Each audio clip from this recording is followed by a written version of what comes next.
Apa? 70% yang nonton GPC ternyata belum subscribe. Gimana bisa kayak gini? Izin abangku. Ya Allah, tolong buat warga Konoha setelah nonton ini langsung pencet subscribe, biar cita-cita GPC dapat batu meteor, batu diamond segera tercapai ya Allah. Amin. Suatu malam, ibu gue mimpi. Di mimpi itu, Pak Agus masuk ke dalam rumah. Dia mengusap, ngasih sesuatu, air atau apapun itu ke kaki ibu gue. Besok paginya, waktu ibu gue bangun, jalannya nggak normal lagi. Sedikit pincang mendadak tanpa sebab medis apapun. Peringatan, animasi ini dibuat dengan tujuan sharing pengalaman pribadi sang pengirim cerita. Dimohon untuk menghargai cerita tanpa menyudutkan beberapa pihak. Selamat menonton. Ketika sebuah keluarga hidup bertahun-tahun dalam rasa takut, diuji habis-habisan sampai rasanya pengen nyerah sama hidup, tapi hanya doa yang bikin mereka tetap bertahan. Hula, kenalin, gue Nadia. Gue dari Jawa Timur, dan hari ini gue mau cerita sesuatu yang keluarga gue tanggung selama bertahun-tahun, bahkan sebelum gue lahir. Ini kisah nyata yang terjadi di keluarga gue, dan sampai sekarang masih ninggalin bekas yang dalam. Sebelum gue cerita, gue jelasin dulu sedikit soal keluarga gue ya. Jadi, ibu dan bapak gue ini punya 3 anak. Anak tengah udah meninggal sejak kecil karena punya benjolan dalam perutnya dan gak terselamatkan. Sedangkan kakak pertama gue sempat menghilang lama pas zaman dia kuliah. Terus cari kerja sendiri, bahkan katanya udah punya istri dan anak. Keluarga gue gak tahu. Tapi akhirnya dia pulang dan sadar. Dan gue si bungsu, yang hari ini mau cerita. Dulu, sebelum gue lahir, keluarga kami termasuk keluarga yang cukup berada. Kata ibu gue, dulu bapak gue termasuk orang pertama yang punya motor di kampung. Hidup kami berkecukupan, sering jalan-jalan bareng, bisa beli apapun yang dibutuhin. Tapi ternyata, kebahagiaan kadang bisa jadi alasan orang lain menyimpan iri dengki. Dan ternyata, ada satu orang yang gak suka lihat itu semua, yaitu suami dari adik bapak gue sendiri. Iya, dia adik iparnya bokap gue. Kita panggil dia Pak Agus. Pak Agus ini dikenal angkuh. Wajahnya serem, dan orang-orang di sekitar situ pada segan sama dia.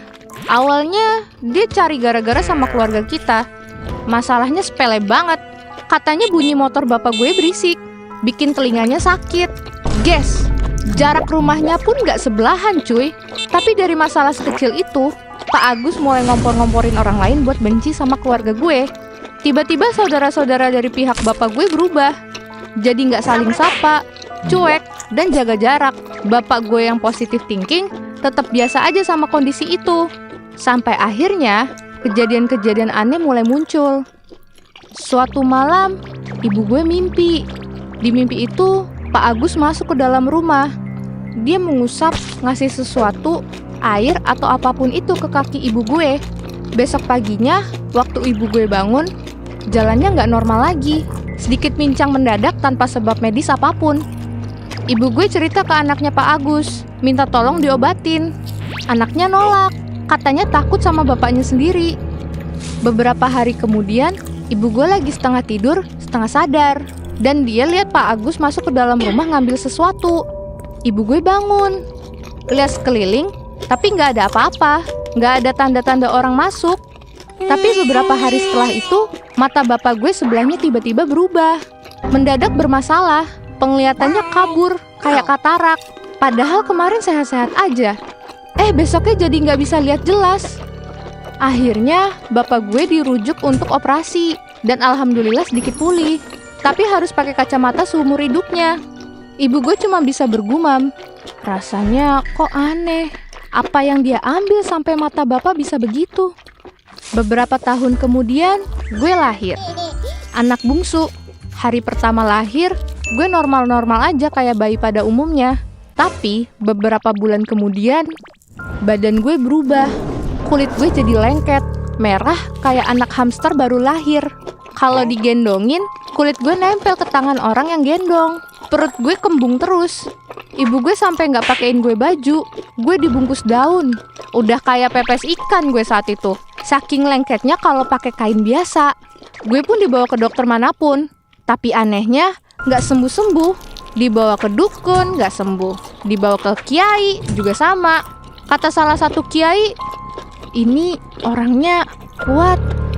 Lama-kelamaan, harta keluarga gue habis bagian demi nyembuhin gue, guys.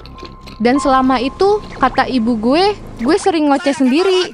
Nunjuk-nunjuk tembok, bilang, itu orangnya, aku takut. Bayangin bayi yang bahkan jalannya belum lancar, udah bisa ngerasain sesuatu yang orang dewasa nggak lihat. Ortu gue lihat anaknya perlahan seperti kehilangan hidup, tapi nggak bisa berbuat apa-apa, selain nangis dan berdoa. Akhirnya bapak gue dengan perasaan takut, resah, bimbang, dan pasrah, pergi ke rumah Pak Agus tengah malam. Jam 2 pagi, gendong gue mohon-mohon minta bantuan. Pak Agus awalnya ngelak, bilang dia nggak punya apa-apa. Tapi setelah bapak gue terus memohon, akhirnya Pak Agus sentuh perut gue, baca sesuatu, entah doa atau mantra, terus ngasih air dan nyuruh bapak gue usapin ke seluruh badan gue. Bapak gue pulang dan lakuin apa yang diperintahkan. Dan wallahualam, perut dan badan gue mulai membaik dan berangsur pulih, sampai akhirnya sembuh total. Gue yang hampir nggak selamat bisa tumbuh normal. Dan gue nggak akan pernah tahu rasanya kalau bapak gue waktu itu nggak mau memohon ke orang yang ternyata udah nyakitin keluarga kami. Bapak gue adalah orang yang paling humble dan paling berani yang gue kenal. Dan disitulah keluarga kami percaya kalau semua yang terjadi selama ini memang bukan sebuah kebetulan. Waktu gue udah sekolah SD, suatu malam gue mimpi lagi main sama salah satu cucu Pak Agus. Gue nggak sengaja nyenggol dia sampai jatuh. Di mimpi itu, Pak Agus datang ke gue sambil pegang pedang. Dia bilang, jangan ganggu keluarga dan cucuku, atau aku bisa habisi kamu dan keluargamu. Gue cerita ke ibu gue keesokan harinya. Ibu gue cuma bilang, memang dia punya dendam. Ibu nggak tahu semenyakitkan apa perbuatan ibu, sampai-sampai dia mau menghabisi keluarga kita. Gue waktu itu masih kecil, belum ngerti. Tapi gue cuma diem aja. Ada suatu kejadian lagi yang baru gue ngerti maknanya setelah dewasa. Suatu pagi, gue bangun jam 5, dan di samping gue ada pasir.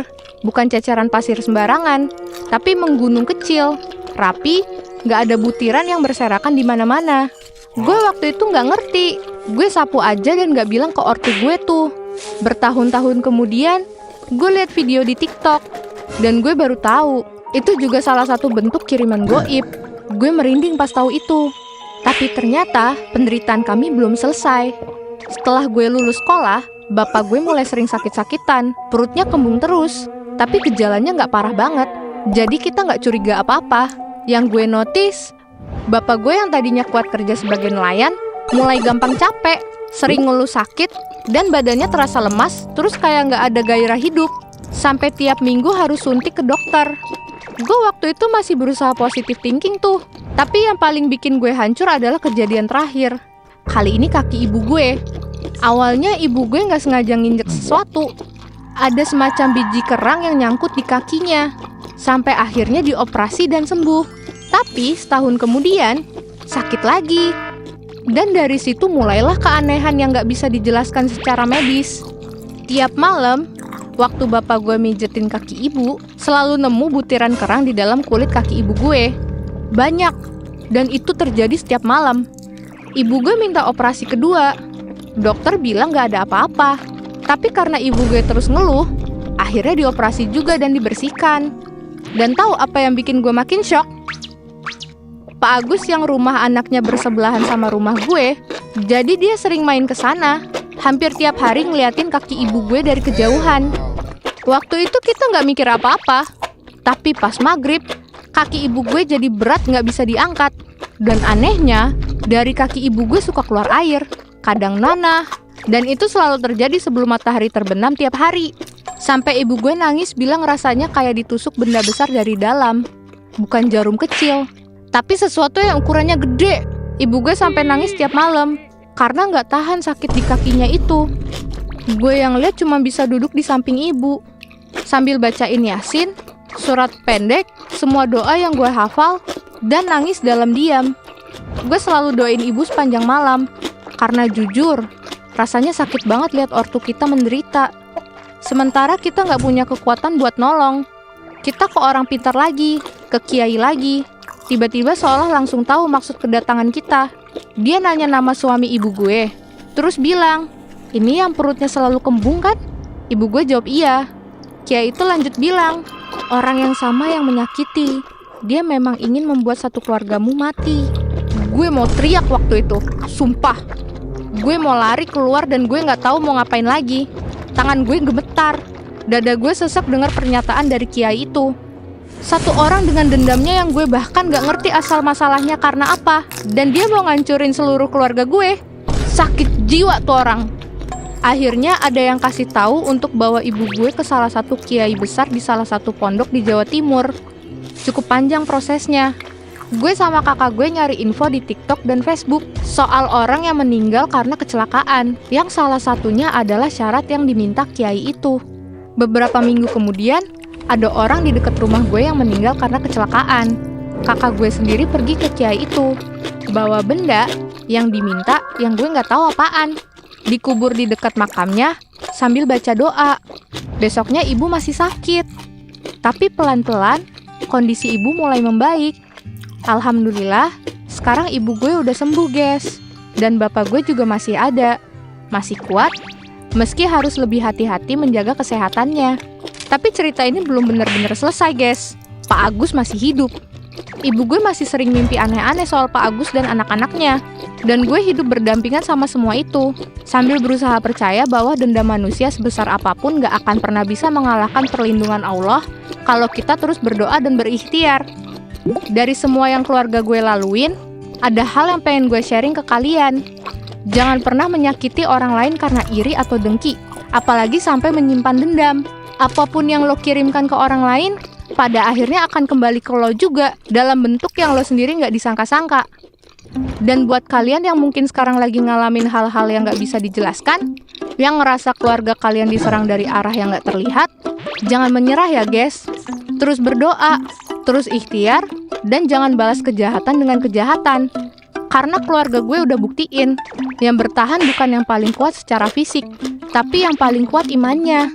Makasih ya Sobat GPC udah dengerin cerita panjang dan berat ini. Semoga ada hikmah yang bisa kalian ambil ya. Kalau lo di posisi keluarga gue, kalian bakal ngapain guys?